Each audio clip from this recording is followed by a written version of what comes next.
On n'en parle pas assez de cette masterclass qui est cet anime, qui j'ai un peu du mal à le prononcer, mais c'est Code Geass. Geass, je sais pas comment vous prononcez. Franchement, je trouve que j'ai regardé que le début là pour l'instant, mais de ce que j'ai vu, c'est déjà mieux que Fairy Tail. C'est pas pour faire le mec, hein, mais franchement, Fairy Tail, j'ai pas aimé. Mais ça, j'ai kiffé de ouf. Dès là, pas, je suis à peine à la moitié de la saison 1. Franchement, c'est un banger. Le mec, comment dirais-je, dans beaucoup de gens de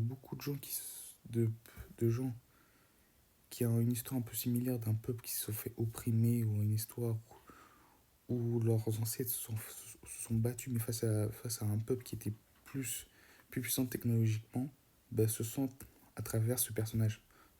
Sont à travers ce personnage leur haine, leur rage, leur injustice et tout ça. Et franchement, je trouve que c'est bien fait sur ce point-là.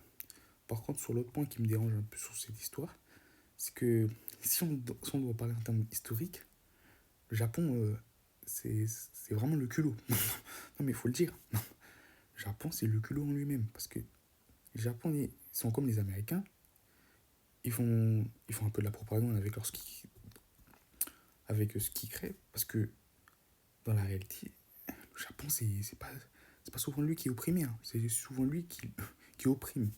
Et ça, je trouve qu'on n'en parle pas assez. Et d'ailleurs, si certains en parlent, ils sont souvent lâchés. Alors qu'en vrai, c'est une vérité. Le japonais, c'est pas comme le peuple kawaii qu'on pensait être. C'est vraiment un peuple digne des samouraïs à l'époque, digne des ninjas.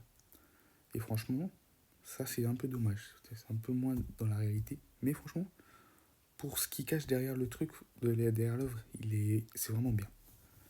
Si cela vous a plu, je vous conseille de vous abonner, de liker, de partager, de publier.